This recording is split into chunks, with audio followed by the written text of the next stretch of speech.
very directly that if that is a gas not from Russia but other country, but we have to know that we will only transit gas if it's not coming from Russia. So it's the same. It's coming from Russia. It's originating from Russia, and they will continue to earn money in that war and will continue to become richer. If Russian, and if the country is ready to guarantee to give us the gas, but not to pay the money back to Russia until the end of the war, then it's a possible potentiality. We can think about it, but we would not give any chance to have additional billions of Russian Federation that would be put into the war. And by the way, when Slovakia has raised this issue and they say that they can, of course, they will lose money, it will be expensive for them to stop the transit. Ukraine, of course, lose so much more than that. If, to be honest, during war, it's a bit shameful to talk about money because we are losing people. But if we want to be pragmatic, down to earth, we are losing much more in energy money throughout the whole life. So Russia has captured our nuclear power station.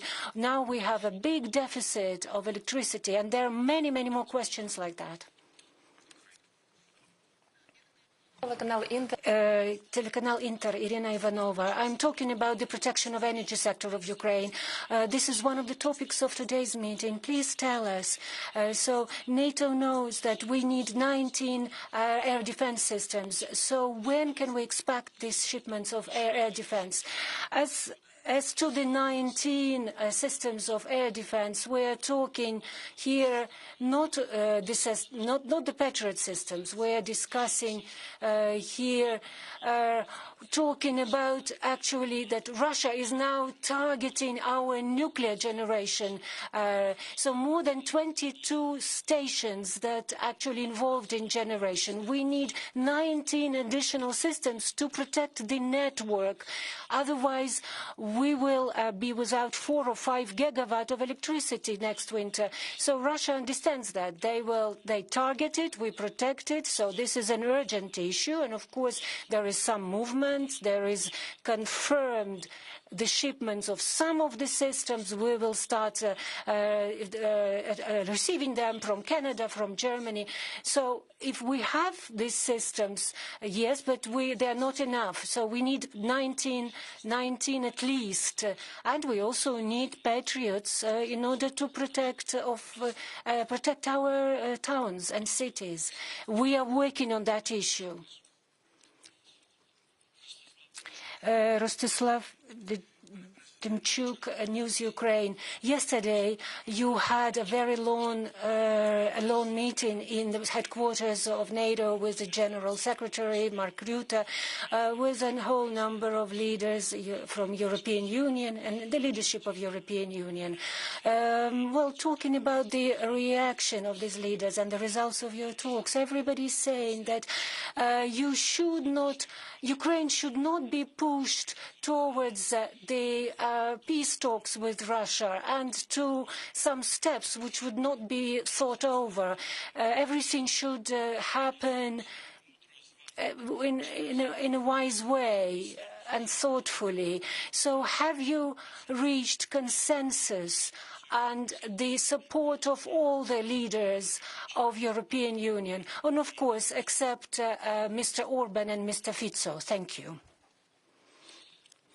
Well, thank you. First of all, I would like to tell you that the question, it's not about pushing us towards peace. So, of course, that we're not pushed towards a big pit where we might fall. So we want to stop Putin. We want to stop that war, and we would do our best in order to do that. It's very important that the voice of Europe is united voice, that those countries which you just mentioned in the end of your question, that these countries should distribute Russian narratives, but that the voice of Europe is united and unanimous, and they are united also with the United States of America. We are waiting for the inauguration of the new president, Donald Trump, and we would like to start having a serious plan of how to stop Putin. And really, I think that both Donald Trump and the whole European Union are able to do that. So yes, we have discussed that. We have discussed about air defense. I'm not going to repeat that. So we understand the schedule. We understand the amount of how much we need of these air defense systems. So yesterday we started our day in Brussels with a meeting of French Republic, Emmanuel Macron.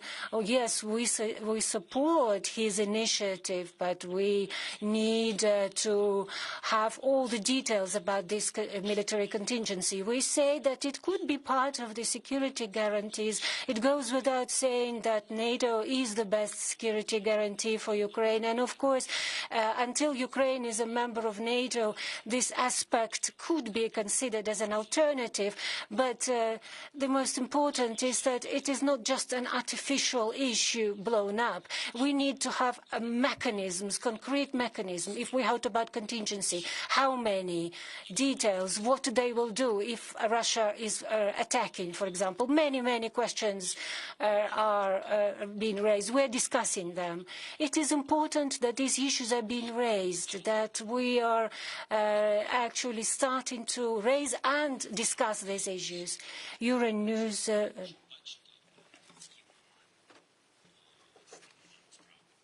You can see with whom we are talking.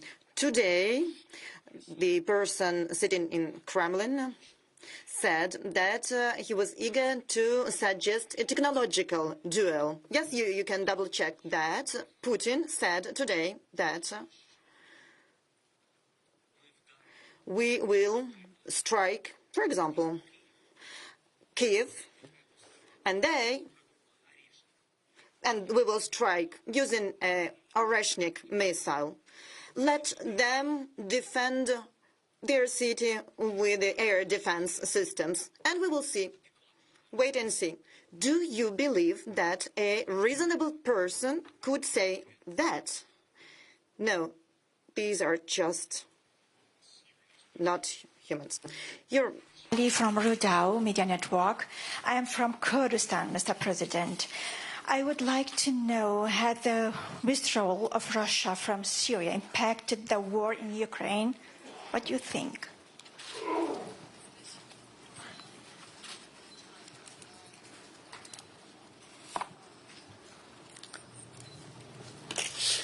Як вихід Росії із Сирії вплинув на війну в Україні? So, how?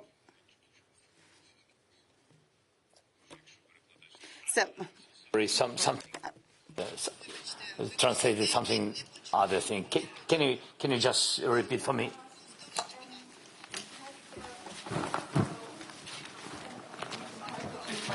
Okay.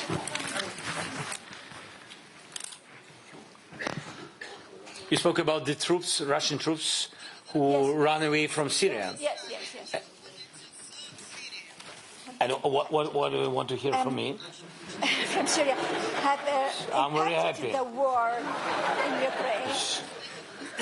And what are you asking? So what? My question. All the troops. Why is going on this way? Because all the troops, all Putin's army, now mostly is on our territory in Ukraine. More than 600,000 people. More. Of course, they lost a lot. They lost about 700,000, maybe 800,000. Yes, about this. Yes, but mostly the most strong, he lost. But he has a lot. And you see now North Koreans, 12,000 are in the region of Kursk region. It's the Russian region. Yes, they're situated. So I don't know what number and from what countries else he will involve. But this is a weakness of Putin. That's what I shared with the partners during all this war, that believe us, trust us. We see what's going on. We see his weakness. We see his armies. No, he's strong only because he can speak about nuclear weapon, and he uses a lot of missiles, yes, but without details of EU countries and China and etc. He can't even produce these missiles. So everybody, a little bit, help this person. That's why what we need to put strong sanctions and to do our job well. And of course, that situation in Syria, why they ran away, the same like with Wagner's in Africa and etc. All of this because the war in Ukraine, because he moved all his army to Ukraine. And that's what we wanted to show when it was very dangerous for our region. The name is Sumy. And when we knew that he wanted to occupy the new region, that's why we went through the border to Kursk region. We wanted to show that all his army is on our territory. And all of that else are not strong, not well trained. The question that for him it doesn't matter how many victims, how many casualties, how many deaths people. That's it. If I understood correctly. Okay. Wall Street Journal, please. Thanks a lot. Lawrence Norman, Wall Street Journal. I want to go back to last night's meeting, if I may, President Zelensky. Can you just be clear with us, was there a discussion last night with Rutte and the leaders and foreign ministers about security guarantees? Did you talk to them about that? And since those are the countries that are quite likely, if anyone is going to offer a security guarantee, to be involved, did you leave that meeting thinking, yes, the Europeans are serious about a security guarantee? And one more question about it. Do you think that European guarantees are dependent on the United States being involved in some way in securing the peace in Ukraine? Thanks.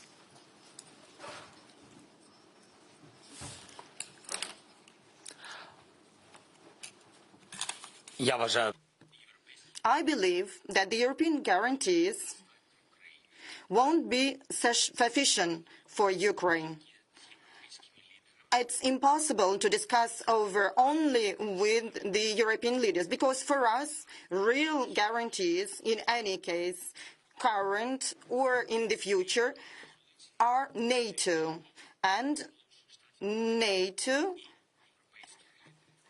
is based on the decision and dependent on the decisions taken by the Europeans and by the United States of America. So in the future, we need and we want to have some guarantees, because we are not in the NATO right now. So we can discuss these guarantees with the United States of America and with the Europeans. That does not mean that there is a misunderstanding somewhere. For us, it was vital to speak and talk about missiles, air defense. There are some questions and matters that should be discussed with the Europeans, that should be discussed with the United States of America. But they are our allies. They are our partners. They are our donors. They are not only donors for weapons, but in general terms. So we've been discussing these issues, and for now, there couldn't be a decision taken right now, because it is very important for us to have both on board, the United States of America and Europeans. Thank you, President Zelensky. Andrew Gray from Reuters in the middle here. Hi. Hi. I wanted to follow up on security guarantees. It's quite a kind of technical term, and I just wonder if you could break it down, perhaps for the ordinary person in Europe. When you say you're discussing security guarantees, what does that mean in concrete terms?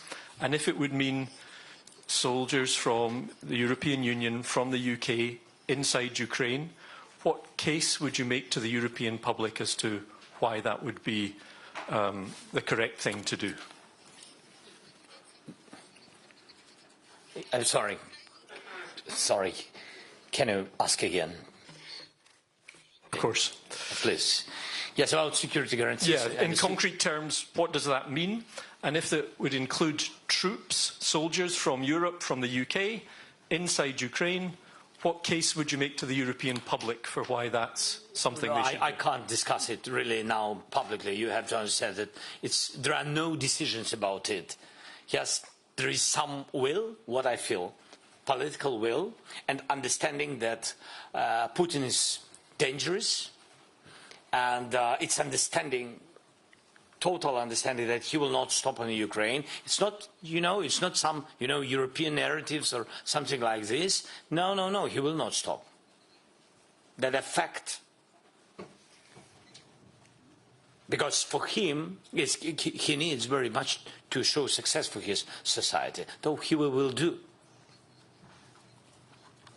And that's why I can't share some details until the decisions will be made, and again, common decisions, United States and EU. It's very, very important. EU, I mean Europe, because of course UK, of course, the part of this, we very count on it. And still wait, Prime Minister. Yes, your question, please. Thanks a lot. I'm here, to your left. Hi. Thomas Gutschka with German newspaper Frankfurter Allgemeine Zeitung. Thanks for the question. It's twofold. Everyone's saying now that Ukraine needs to be in a position of strength in order to get to negotiations with Russia. Could you please explain to us what that means in your view concretely? You've spoken about air defense systems, but of course air defense systems won't change the reality on the battlefield where Ukraine is currently losing ground. So what exactly does it mean for you to get into a position of strength? And the second half of this question, when it's debated here in Brussels, it's frequently being said that it's actually you who hold the key to changing the situation by lowering the drafting age. I know that's a very tough and difficult decision, but I suppose you've heard this argument from leaders as well. What is your reply when people ask you to lower the drafting age? Thank you.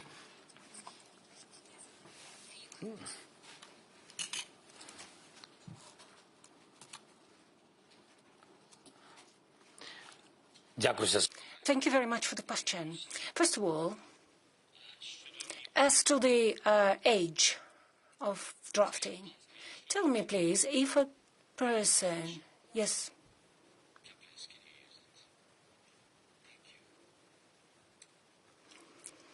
So, as to the age, please tell me if a person is in front of you without arms, what is the difference if he is 20 or 30, if he's not armed? There is no difference. So the partners are drawing our attention to the fact that physical, for example, capacity of this or that military. And we are drawing their attention to the fact that we have unequipped brigades. We have different brigades. We have very strong ones. But there are brigades without equipment. First of all, no weapons. The other question is that, and it seems to me that, how to put it in a good way. When we talked about the training of 14 or 12 brigades abroad, we have agreed a year ago that it should have started in the United States, and we discussed with the European colleagues that there will be a concrete schedule where this or that brigade, it's very important, not separate people, but the whole brigade, that it is trained wholly with the armaments, with the commanders, so that is one collective that it influenced their capacity and their morality at the front when they are at the battlefield. And today we only have one brigade which was trained in France and only one brigade which is additional now trained in Germany, and it's being trained by the way, United States. And if from that bloc we have two brigades, we are not talking about people here. We're talking about arms. We don't have enough weapons. We don't have enough equipment. It's not about not enough people. Of course, people are never sufficient. Of course, commanders want to have more people. But very important is that they're equipped and they are ready to protect the country. And the third thing, as to the question, the war is very technological. It's not the First or the Second World War. And of course, very important people, but also modern technologies, missiles, drones, and air defense. Every component is very important. How can you push forward with the army when when the missiles are falling on your head and you're not controlling the skies from this? And so we don't have enough F-16s in our skies in order to protect our troops. That's what the situation is. And as to the strong position, we have a stable front. We need to have a stable front where the Russians cannot go forward. Seems like it's very easy, but it's not easy at all. And it's very important. Is that a strong position? Yes, it will speak to the fact that Russia does not have a capable army which goes forward. So the army is weakened enough, and that would mean the strength for Ukraine. I would not to come back to that. What is missing to that? Have brigades, as I mentioned, financial support. Yes, we have support because of the G7 decision of using the 50 billion. Of course, the decision is there, and the money will come. And it speaks about the fact that Ukraine financially supported, especially budget, and it's also economic stability, and it's also adding up to our strength and its macro-financial stability. And of course, the strong position is when you have security guarantees. There should be very comprehensible position without any surprises. We would like to end the war. We would like to have peace, but we should be assured of the security guarantees which will help protect us tomorrow. We are citizens of Ukraine. We are citizens of Europe. About 8 million of Ukrainian refugees are now abroad. How people are going to return home when they are not sure in their future? How they are going to return and support our economy, paying taxes and working? How, if they are not sure, confident in tomorrow? There are no guarantees of security. We should have transparent understanding, honest understanding of what will happen tomorrow. And of course, what strength? The strength also would be the strength of the new administration in the United States, which will be ready to support Ukraine and to support the sanctions against Russia. So this is the strength of Ukraine during negotiations.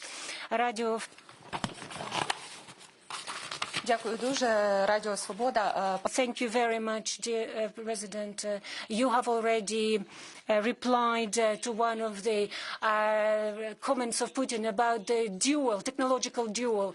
And if Russia is ready to start negotiations without preconditions, but without any claims territorial, so what about, how would you convince Donald Trump to support your position in these possible negotiations?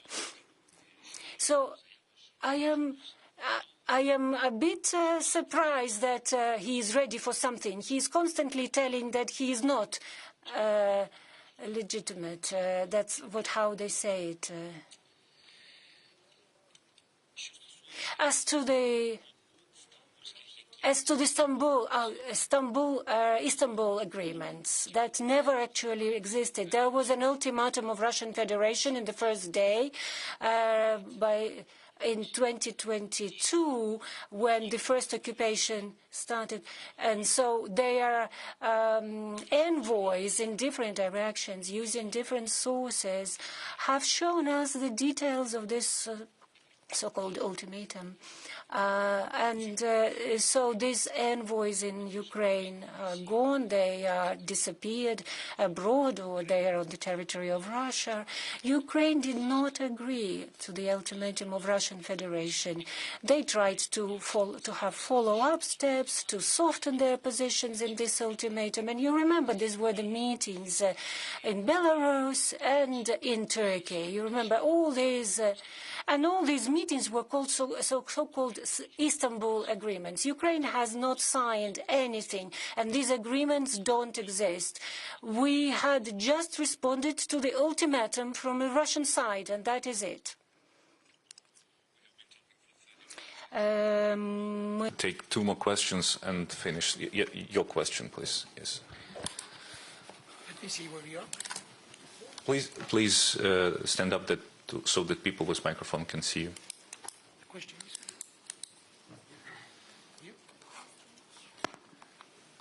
Thank you, President Zelenskyy. Як можна називати угодами? I'm so sorry for.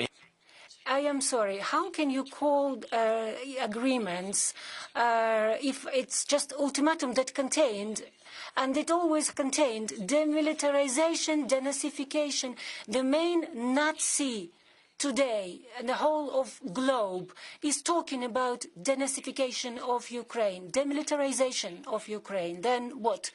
They wanted to annihilate our army, so the army did not exist, 50,000 only. So he was just suggesting to Ukraine to give up, to freeze the conflict, to change the direction of their future, not NATO, not Europe, but directing itself to Russia, to take our independence, to deprive our of the future. And this person is now telling us that these are agreements. So this is he's an old fantasizer. He lives in a different world. He lives in his own aquarium, I'm afraid.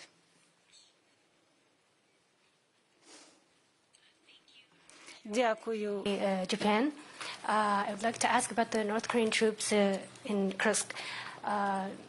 Earlier you have said 30 have been killed, and today South Koreans have said 100 had been killed. What is the current situation? Have you seen the number of casualties increasing? And also, Ukraine has been trying to persuade the North Korean soldiers to surrender. Were there actual escapes so far? And if there were to be any escapes, what support are you expecting from the South Koreans? Thank you.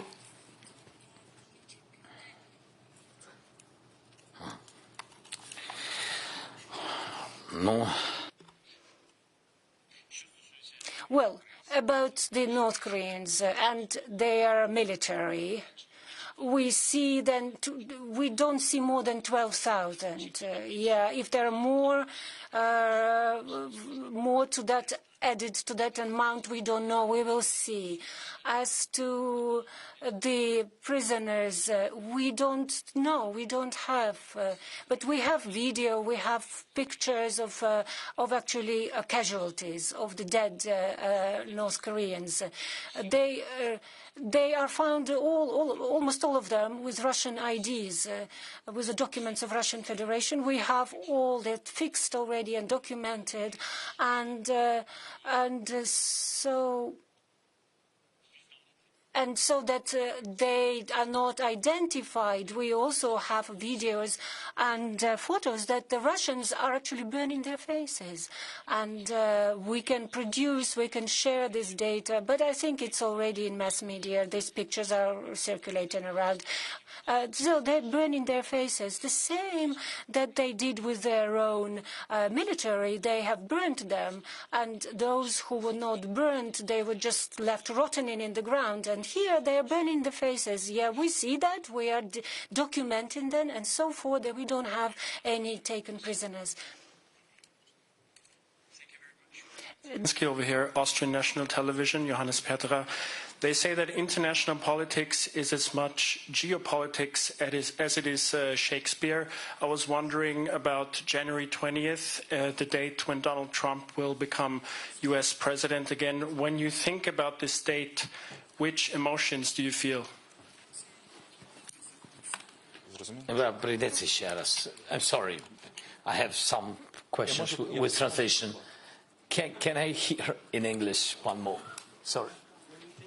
When you think about January 20th and Donald Trump becoming president of the United States again, which emotions do you personally feel? What emotions? Welcome, Donald. What can I say? So, I mean, that's for us, it's very important that I think that President Trump is a strong man, and I want very much to have him on our side. For me, it's very important. I want to discuss with him more details about this war. I think it's very important because he was not in this war, because he was not the president. It's understandable. And I want to share with him more details.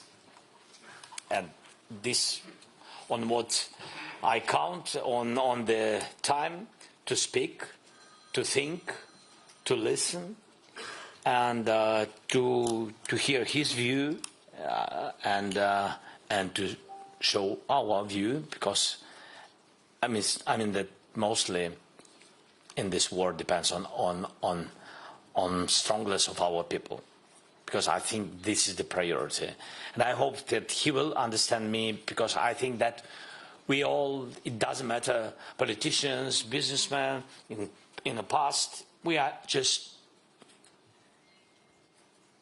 people. Anyway, we have, I think, the same emotions and the same values. I hope so. I really hope so. And that's why I think that Putin is not adequate, and he's very dangerous for everybody. Dangerous because for him it doesn't matter what it meant to be. I mean, it's human life, nothing.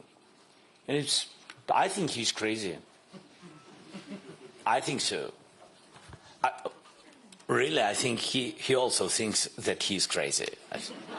No, it's true. He loves to kill. That's very dangerous for everybody. And I want very much Trump to help us and to finish this war. I'm just against about just words that ceasefire and that's all. Why? Because everybody, I said it to some of our partners. Can you imagine, for example, we have ceasefire.